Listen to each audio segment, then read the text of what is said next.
Hey guys, what's going on and welcome back to the Foundry. Today we're reviewing new episode of The Mandalorian of the third season. Welcome to chapter 18, The Mines of Mandalore. And well, man, this episode was miles better than the last one. A lot of stuff. Yeah, a lot of stuff, a lot of meat and potatoes and everything like that. It was quite good. I'm really happy. But I am JB here. We got Ken, we got Sly. How you guys doing? I'm doing great, dude. I'm ready to talk about this episode. I'm excited.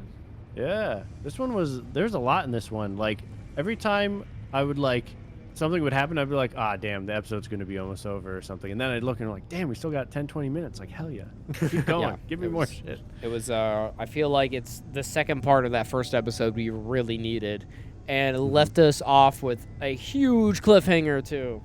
Yeah. Oh, yeah. The end of this one was good. Yeah, that massive cliffhanger was really cool.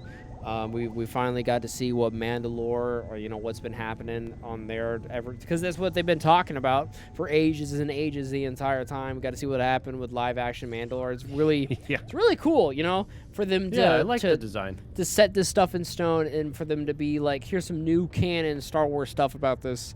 Because like a lot of Star Wars, like they have to dance around like already stuff that like set in stone, but like this is new. They're mapping new shit, Yeah. Exactly. And it still fits in the universe and everything. Yeah, I like it too. You're not making some terrible where Palpatine's like a giant fucking robot or whatever. I don't know. God. Dude, we got freaking what's the droid? R4, R5? I think it's R5. The astromech. Yeah, that's dude. like OG. Like I think that's classic, directly from like A New Hope, like that droid that they bought. Oh, is it? Yeah, I'm pretty sure that's who that's supposed to be. Like they bought off R5, then he had a broken motivator or whatever, and then they got R2 instead. I think that's the same droid. He never left. Never left Tatooine. That's really funny.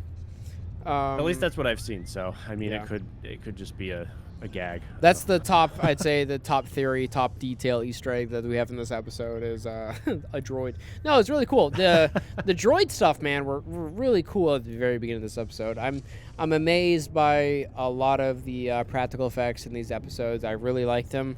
Sometimes I feel like they feel a little out of place, but at the same time, like it matches so well with the original trilogy, like where it feels like very natural. It doesn't feel like, oh, this feels way too new and too shiny.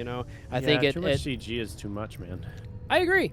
I mean, like the Star Wars movies, like the new trilogy, the new sequels, they look fantastic. They're very pretty and gorgeous. But I don't know, like I like the theme and the style of Mandalorian quite a bit. I like it a lot more. Yeah, I agree. So in this episode, we get Mandalorian doing a lot of dad stuff, doing a lot of teaching his boys. Yeah, true. He's like, "This is your targeting computer."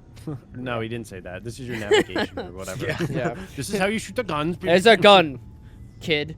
Fire at everything. So listen, these are seismic charges. Never.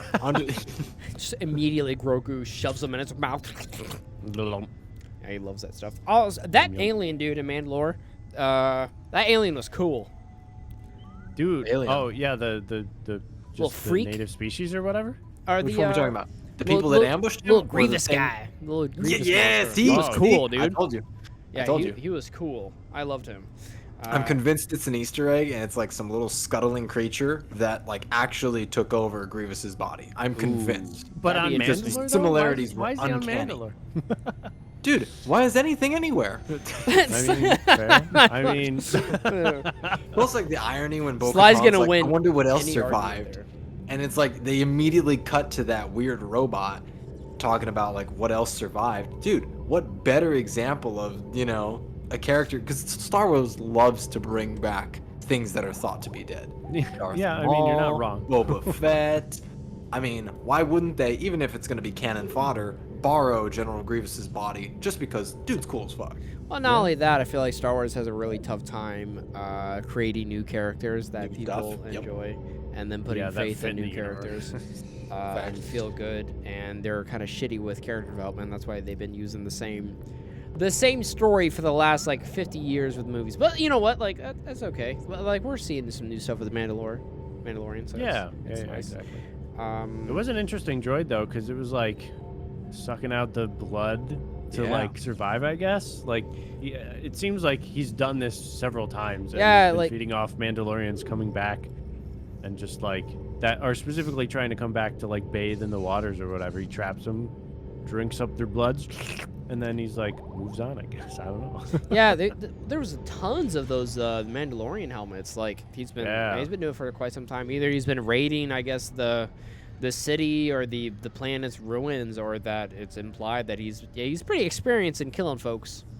Yeah, he's been killing tons of Mandalorians, and he's pretty ruthless because Mandalorians are known to be like warriors, and he's just been slaying them. What an awful way to go. Slurped up. Yeah, frickin' Grogu had to step up though. Yeah, it was really cool. I wasn't 100% convinced of it, but I was like, all right, yeah, cool. It was a little funny. Like, I don't know why he didn't get chased after. Like, the robot saw him. Why didn't he chase after Grogu in his little pod? Who knows? Yeah, I don't know. But what'd you guys think of the ruins of what we did see of Mandalore? Pretty cool. I did have a few, like, I was a little confused because if you look at the city, it doesn't look as fucked up as you'd think it is, considering that dome was split. Think about it. They literally dropped over 1,000 bombs on the city in Mandalore, and that dome was shattered. They pretty much nuked the place, and that's why everything's crystallized with the green shit. But the remnants of the city underneath, you know, it doesn't look any worse than, like, I hate to make this modern day reference, but you've seen like Italy and like all their ancient architecture. The only reason why it's all fucked up is because of World War II. But they're still standing there. And that's kind of what I was reminded of when I looked at this, you know, the city, because I was like, dude, this place should have been leveled. Maybe it's a testament to their architecture and good design and materials or something. But I mean, I do see the point you're making. It does seem like if you had that many bombs, it looks more abandoned rather than destroyed. Yeah, it's like this is more of like just a nightmare. It's like it's kind of a form or shadow of itself versus whoa, this is. Well, they had to have something so you could tell it was a city without it being fully destroyed. Yeah, I actually really liked the vibe of the place, especially when like Bo-Katan's there cooking and she's overlooking like her old home. I was like, this is cool, and like how it has like a glass ceiling essentially with that crystal. I kind of dug that. I was like, and it fits well with like what we saw in like Clone Wars and stuff too. Like when they were in the cities, like you can tell that it has a similar design, like what it should have looked like. Thriving, like in the Clone Wars, and you could see like that it used to be a lively place by just how it was structured. It was a really good episode. It had a lot of suspense and just mystery, and it was like felt like that adventure that I really enjoyed by like tagging along with Mando and Grogu, like going to a place that we've never seen before and they've never seen before. Back. It was an interesting, like, being part of, like, oh, we know what Mandalore is because we've seen Clone Wars, and this is a place that Mando's never been. You know, Bo-Katan has been to Mando, like, she's been to Mandalorian as well, Mandalore as well. So it's like, only he didn't know what it looked like, and it's interesting that we already had that, like, just know-how what it used to be. Yeah. Which is interesting. One interesting thing... When, like, all the stuff, Grogu goes back. He gets Bo-Katan to come save Mandalorian. Yeah, she goes one of the Mandalore moons, right? Or Grogu goes one of the Mandalore moons. Which he had to use his navigation. Yep. But her coming back and saving, all that stuff was pretty cool. But what I initially thought, and I've kind of thought about this a little bit more since watching the episode, but he got bested, like Din Djarin got bested, and he lost the Darksaber, and then she beat the guy who beat him to some degree. So it almost seems like the Darksaber is now hers, but I think you have to win in like actual one-to-one combat. Like being trapped like that, I don't think counts as like, you know, passing on the Darksaber, you know? No, that's an interesting point though. That's a good question. I wonder if she's gonna try and leverage that when they go back to the armor. Maybe she will pull some dirty shit and just be like, yeah, so he got his ass whooped by this little like, you know, rabbit. Right, this is mine and I took it upon myself to kick its ass. So technically he shouldn't be holding that. And you know, knowing how honorable he is, he's gonna play along, and the armor is gonna be like, oh well, you know what? You fucked up, kid. See, I thought she was gonna do that immediately. Do you think that her ruling Mandalore is a good or bad thing? Bad. Yeah? Yeah. I don't know. She was just so polar, like polar opposite of like her sister, and like I have to admit, like obviously Duchess Satine was like too much of a pacifist, as an idealist. You know, the idea that we could, because if you think about it, the Clone Wars did not end until Mandalore got involved in the war, and that was caused by her death. So I hate to say it, but Bo-Katan kind of was the catalyst for shit hitting the fan in the prequel trilogy. And then after, when like the transition happened and she got that sword, I mean, she just has no idea how to run the place. That's the problem. She's a follower. She's not a leader. You think that maybe she'll be approaching maybe a newfound leadership with more insight, knowing what happened with the incident with Darth Maul and I do. the Empire? I think she's gonna be like Din Djarin's council, and I think they're setting up for like them to be lovers too. Because like when they started talking about her dad, shit. I was sensing some of the chemistry when he was like, he sounds like a great man. I was like, oh, you panty dropper, Din Djarin. This is the way. Yeah. This is the way. The respect. Mr. They having a romantic night, having some pog soup together, which I thought was pretty funny. Funny. Me too. I guess my thoughts on that. I'm conflicted because she's wanted it for so long, so it seems like of all the people, she should end up ruling Mandalore. But also, it seems like the best leaders are the people who don't want to be leaders in the first place, sort of a thing, and that would be either Din Djarin or Grogu somehow, since he is actually going to be a Mandalorian to some degree. Yeah. So like that somehow, but also both like Din Djarin and Grogu have both been wanderers. They're not people that settle down. We already saw that in the Nomads. first episode where he offered him a job as like security, and he doesn't want he has this mission, so he didn't want to take it, but he's also like a guy that won't really settle down, it seems. So I also can't see him or Grogu really taking up that mantle to some degree. So I'll be interested to see how they go with it, because it's hard to tell. It's just interesting to think about, because we saw Carl Weathers in the first episode be like, hey, yo, settle down. And it's like, no, I can't settle down. Like, I gotta redeem myself and my religion. Like, after he does that, like, what's next? Right? Who knows? Yeah. He completed his last quest, and obviously he's still doing shit. So Train his son. Right. Just whether adventure comes. I'm just curious what does he want to do? You know, what is on his agenda and go-to list? Yeah. What is like our short-term, medium, and like long-term 7-year like goal? I want to know what the fuck's up with Mandalorian. where do you see yourself in 2 years? Classic Djarin, job interview. I need to know. But yeah, the end of the episode though. Thoughts on that? I mean, Sly dropped a pretty crazy theory last time, and based on the end of this episode, looking like it could happen. I think it's a viable option, dude. I especially love the foreshadowing as she's trying to entertain him, because she doesn't believe in his like cult-like ideology. She's like, it's rumored, blah blah blah, that this used to be a mythosaur like her lair, tone. but Yeah. that's full of shit. Right. And then That's she's what they like trying to say. talk to him, and he's just over here getting naked, and he's like, I will cleanse myself, So and serious immediately about it. just gets ganked to the bottom of the freaking cave. And Yeah. she's like, okay. And dude, something, it was kind of like, I had a shit-eating grin of satisfaction when she like had the light flick on and you saw the creature, because I was like, that sucks Yeah. for her. Yeah, that does. And it's like, holy shit. Her like, whole it's worldview real. has been Big. changed. Her world just got flipped upside down. One, she's like, these caves, like, there's nothing special about them. And then two, that creature's gone. Next thing you know, that thing was huge, man. It was. Its horn was like 3 times the size of them. It was... Yep. He's just gonna be a big chilling boy. there. He's like, "What are you doing with my snack, dude? I set him down there for a reason." Yeah. But what'd you guys think of the little Grievous guy like getting away? Oh, he didn't get away. He got freaking ganked, dude. He got killed? Oh yeah, dude. She drove the freaking lightsaber straight through his skull on the second time. Oh on the yeah, big crab of thing. that. He moved into the big robot, and then I forgot she he moved destroyed into the it. big robot and stuff. I Yeah. thought he like screwed away like the Thing style, like little spider head. Oh, He did, and then he he got definitely into tried, the big yeah. thing. I forgot he did that. Yeah. Yep. Oh, that sucks. I really enjoyed him. I wish they didn't pull the plug on him so early. You never played Force Unleashed, right, John? No, I have not. And did you? Yeah, a while ago. I though. was It's been a getting long time. a little bit of Kazdan Paratus vibes before I saw the robot body. Because like that little scuttling like weird dude, you know, with like junk, that was the vibe I was getting. And then I saw the eye, and I was like, oh, never mind. No, that's definitely not. And I was like, that would have been a cool theory, you know, see one of those little creatures. I'd love to see one in live action.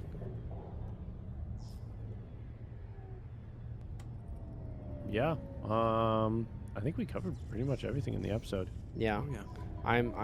I guess next episode maybe we'll see if Mando and Bo-Katan get down and dirty. Maybe. I mean, who knows? Like, she's pretty shocked, so I wonder what that conversation is going to be all about. Like, she clearly she got a good view of that thing on the way up. So he's like, and this happened, and he's like, oh yeah, you're just bullshitting me. Yeah, sure. What do we think is gonna happen moving forward? Do you think he's gonna immediately run back to the armor and tell him that he's bathed? Do you think he's gonna like mention that apparently the mythosaur is like still alive? I don't really know. I don't have a lot of like investment and faith in this story right now, because I don't really care if he like gets bathed and if he's accepted back into the religion. It's not doing a lot for me, because I think it's kind of like, I think she's gone. I think the armorer is very extreme on one end.